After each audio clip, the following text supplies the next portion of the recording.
코난의 초등학교에 전학생이 한 명 온다고 합니다. 귀엽게 생긴 애면 좋겠다. 귀여워도 딱히 지랑은 상관없는데 헛된 기대하고 있네요. 어떤 애였으면 좋겠느냐는 질문에 개같은 탐정단에 시달린 코난은 글쎄, 말썽꾸러기 사고 뭉치면 아니면 난 괜찮아. 지네 저격하는 줄도 모르고 존나 해맑습니다. 전학 오는 아이 이름이 홍장미라고 합니다. 진짜 너무 예쁘지 않습니까? 오각형의 콧구멍, 차가운 눈빛, 누구보다 잘 어울리는 단발, 대가리에 뿔 있는 괴력 여고생보다 훨씬 낫네요. 선생님이 아무 자리나 가서 앉으라고 합니다. 냄새나는 초록 주먹밥보다 잘생긴 코난 옆에 가서 앉습니다. 탁월한 선택이네요. 학교가 끝나고 혼자 가는 장미한테 친한 척을 하는 개같은 탐정단. 사는 곳을 물어보는데 장미가 사는 곳이 우연인지 모르겠지만 도일이 집의 근처입니다.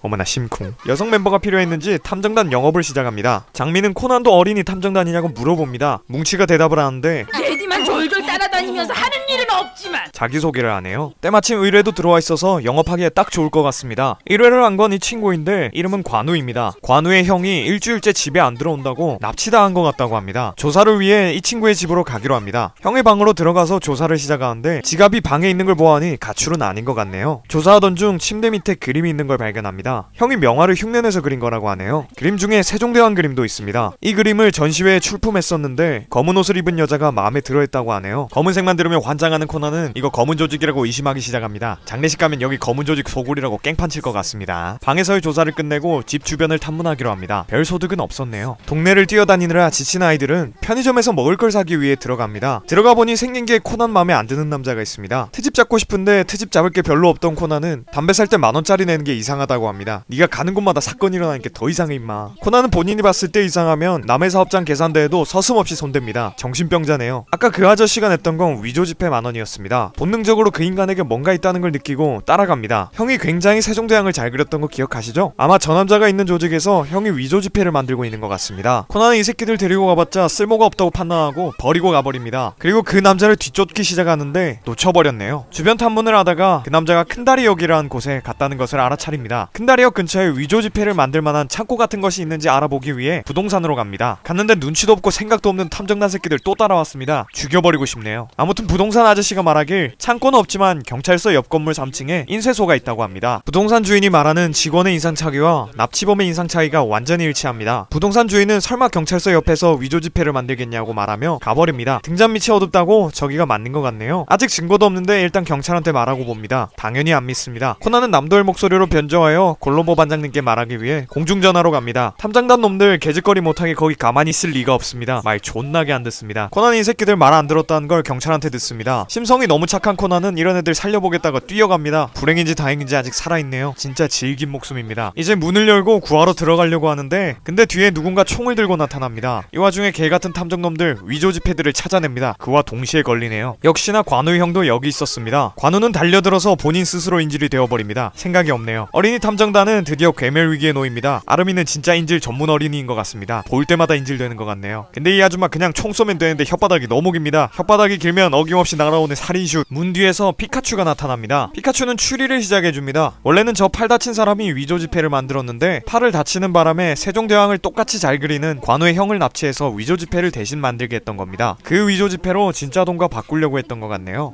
넌 대체 누구야? 내 이름은 명란, 젓갈이죠. 뒤에서 총 들고 덧쳤던 아저씨는 마취침으로 처리했습니다. 세팅하는 코난.